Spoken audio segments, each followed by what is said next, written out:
Welcome to this explainer. Let's just dive right in, shall we?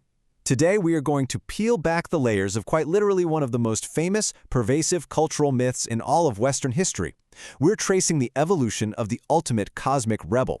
And you might be totally surprised to find out that the story you think you know, the one you've seen in countless movies, TV shows, and books, is actually the result of centuries of shifting politics, language, and cultural blending. It's kind of wild when you think about it. If I asked you right now to give me the devil's backstory, you'd probably rattle off something about a beautiful, incredibly powerful angel who grew way too proud, tried to overthrow God, and was dramatically cast down into hell. It's a story completely ingrained in our cultural DNA. But where does that specific, highly detailed narrative actually come from? Because you absolutely won't find it explicitly laid out like that in the earliest texts. So, today, we're going on a bit of a historical detective hunt to find out exactly how this character was built, piece by piece. Listen to this incredible line. "How you have fallen from heaven, morning star, son of the dawn." That is Isaiah chapter 14, verse 12. For centuries, this specific sentence has been read by millions as a literal description of a primeval heavenly war. It's basically the foundational text for the fall of the great rebel. But today we're going to decode the exact text of this verse and see what was really happening when those words were first jotted down in the 8th century BCE. Now here's where it gets really interesting. When modern historians and philologists look at this text, specifically that original Hebrew phrase Hillel ben Shahar, which translates to the morning star, shining one, son of the dawn, they don't automatically see a supernatural devil. Instead, they look closely at ancient Near Eastern parallels. They're searching for the mythological and astronomical background that the original author, and more importantly, their original audience, would have universally understood. They approach the text in its own historical context, long before the modern concept of the devil even existed. Section 1. The Fallen Morning Star, Weaponizing Astronomy. To really get this ancient context, we have to peel back the first layer of our historical onion, which is the literal astronomy behind the poetry. So the morning star isn't actually a star at all, it's the planet Venus. Back in the ancient world, observers were incredibly dialed into the night sky, and they noticed this very predictable, highly visible celestial pattern.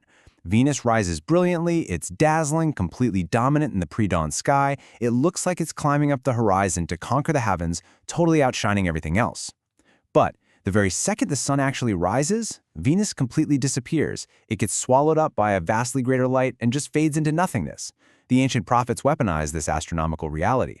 They used it as a brilliant, devastating metaphor for absolute hubris. I mean, imagine the insult back then.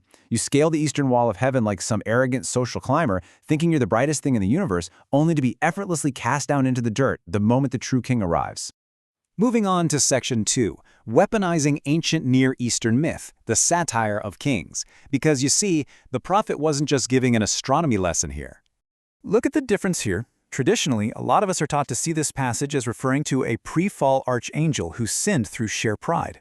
But historically, Isaiah was actually writing a highly localized, politically charged taunt against an earthly tyrant, specifically the super-arrogant king of Babylon. The prophet was cleverly tapping into a really well-known Canaanite myth about a lesser god named Athtar. In the myth, Athtar boldly tries to sit on the supreme storm god Baal's throne on Mount Zaphon, but, well, Athtar proved far too small for the massive throne, and he humiliatingly had to descend into the underworld. The biblical writer basically took this piece of Canaanite pop culture and weaponized it to mock the absolute collapse of an arrogant earthly empire.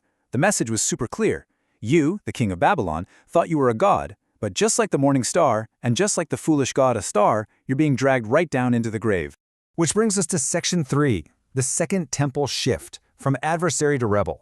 To get from a localized Babylonian political satire to a grand cosmic villain, we have to enter a crucial historical inflection point, the Second Temple period.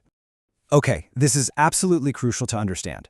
The original Hebrew word Satan, it wasn't a name. Let me repeat that, it was not a proper noun. It was a generic noun, essentially a job title. It simply meant an accuser or an adversary. In early texts, like the Book of Job, the Satan is just a working member of God's celestial court. Think of him as like the divine prosecuting attorney. He acts entirely on God's orders to test humanity. He is definitely not a specific evil entity actively rebelling against the established order. At this point in history, there is no grand cosmic war happening, just a celestial bureaucrat doing his rather unpleasant job. But then, during the Second Temple period, things began to shift drastically. A really influential text called the Book of Enoch, written a few centuries before the Common Era, reinterpreted this super mysterious passage from Genesis chapter 6 about the sons of God. The Book of Enoch transforms these figures into the Watchers, a band of angels who willfully defied God. And why did they descend? Well, according to the Lord, they were driven by lust for human women, and they taught humanity all these forbidden arts, like how to forge weapons of war and even how to make cosmetics. This is a massive turning point in our story. Apocalyptic literature suddenly begins merging the older imagery of falling stars with divine beings descending in active conscious defiance of God. For the absolute first time, we get a concrete origin story for evil on Earth that involves a literal celestial rebellion. Section 4. Blending Greek and Eastern Thought, a new cosmic villain. Now, this Jewish apocalyptic thought didn't just develop in a vacuum. You got to remember, this era was an incredible cultural melting pot of ideas. As massive empires swept through the region during the Hellenistic period, cultures and worldviews inevitably collided. On one hand, you had Persian Zoroastrianism introducing the concept of strict dualism, like a literal, ongoing cosmic battle between an ultimate good and an ultimate evil. Then you had Greek influences pouring in, bringing concepts like Tartarus, a fiery, inescapable underworld designed specifically for divine punishment. You also had Greek myths like Prometheus, the brilliant but rebellious lightbringer who defied the supreme god to give forbidden knowledge to humanity. And all the while, you still had those older Canaanite watcher myths echoing in the background.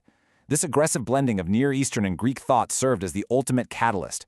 It fueled the total shift from that generic bureaucratic celestial prosecutor we saw earlier into a proper, deeply dualistic evil entity leading a cosmic war.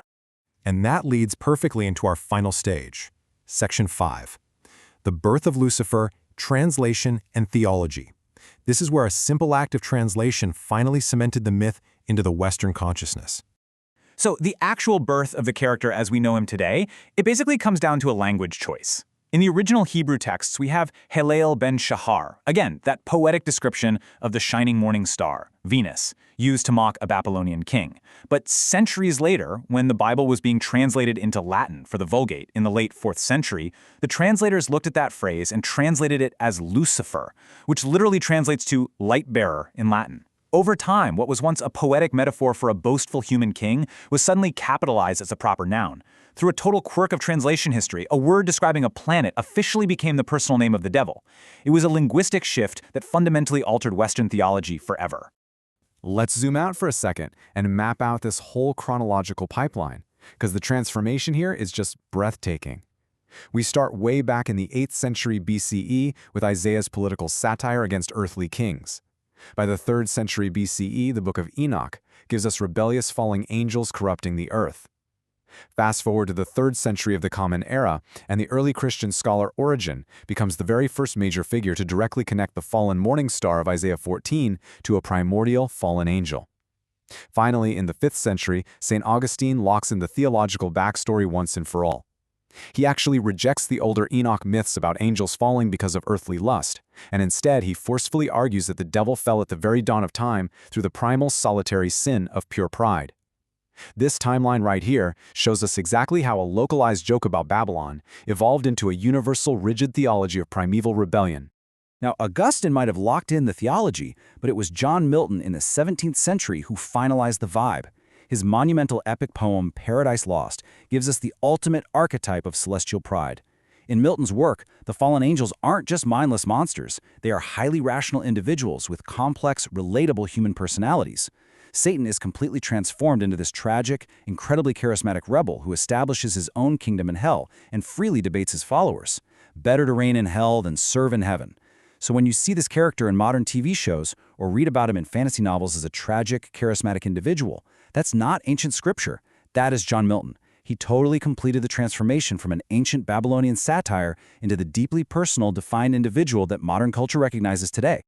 So, there you have it. We've watched the brightest object in the pre-dawn sky morph from a piece of natural astronomy into the ultimate archetype of cosmic rebellion. It's such a powerful reminder that our cultural myths are never, ever static. They are dynamic, constantly evolving conversations taking place across centuries, languages, and entire empires. Which leaves us with a pretty provocative final thought to reflect on. As our own modern cultures continue to blend, and as our understanding of history and the cosmos continues to shift, what new masks will the ultimate rebel wear next? Thank you so much for exploring this explainer with me today, and hey, keep questioning the stories you think you know.